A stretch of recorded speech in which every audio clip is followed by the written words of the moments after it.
Kasus pemerasan bermodus review skincare sudah makin terang benderang. Bukti yang dulu saya sempat bilang, nanti tunggu aja di pengadilan, saya udah dengar nih, udah lihat semuanya. Bahkan malah justru akhirnya beredar liar di sosial media 2 hari ini. 2 orang tersangka sudah ditahan. Dan menurut saya harusnya bisa menyusul tersangka-tersangka lainnya. Dan ingat, polisi tidak mungkin menetapkan tersangka kalau tidak ada bukti kuat. Sudah pasti buktinya kuat dan jelas. Nah, waktu saya mulai mengungkap kasus ini, banyak netizen yang menghujat saya. Bilang katanya saya Dewan Pembela Owner, Dewan Pembela Mercury, skincare bermerkuri. Kapan saya pernah membela skincare bermerkuri itu kapan? Gitu kan. Gak ada. Dan saya dibilang katanya anggota DPR pembela atau DPR yang tukang nimbrung. Dibilang DPR yang gak ada kerjaan. Justru saya kasih tahu nih tugas saya. Saya anggota Komisi 9 DPR RI dari fraksi PAN. Komisi 9 itu membawai selain BPJS Kesehatan, Tenaga Kerja, Kesehatan, Perlindungan Pekerja Migran, ada juga BPOM. Nah makanya salah satu tupoksi saya ngomong soal BPOM ini berhubungan dengan BPOM skincare ini. Ya itulah tugas saya jalankan. Bukan nggak kerja, justru saya kerja. Ya kan? Nah, justru saya di awal Oktober kemarin, waktu baru dilantik, saya adalah orang yang pertama kali mengungkap dan mengangkat kasus skincare berbahaya.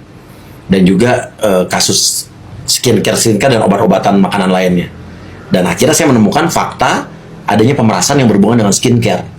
Dan saya sudah dengar dan lihat buktinya sejak awal. Nah, berhubung ini ada hubungan dengan BPOM, ya saya mempertanyakan, wajar dong saya mempertanyakan kisruh skincare ini. Dan saat saya mulai mengungkap adanya pemerasan, dugaan pemerasan, mulailah mereka ini memframing saya dengan tuduhan dan fitnah macam-macam. Tapi saya nggak peduli. Saya mau dibully, saya mau dihajar, selagi saya tegak lurus membela kebenaran keadilan, saya tidak pernah takut. Saya nggak peduli sama image dan sebagainya. Yang penting yang saya jalankan ini memberantas kejahatan. Sampai saya difitnah, katanya dibayar berapa? 10.000 US dollar lah. Geli saya dengerin. Nah sekarang justru saya balik nih. Ada kan sekarang dugaan seorang oknum dokter yang meminta bukan dokter yang meminta 2 juta Singapura dolar, membawa-bawa pejabat, bilanglah dia bakal diundang di DPR bulan Januari, nanti bakal bisa beres semuanya. Sudah gitu membawa ada angkatan, tentara, polisi. Aduh, rekaman itu ada 1 jam guys. Ya pasti nanti akan terungkap. Nah, justru siapa yang meras itu siapa? Jangan maling teriak maling, tukang peres teriak peres, ya kan? Nah, jadi udah jelas kan apa yang terjadi selama ini, udah jelas. Jadi kalian mudah-mudahan bisa punya akal sehat, logika sehat, terbuka. Oh, ternyata ini sebenarnya masalahnya.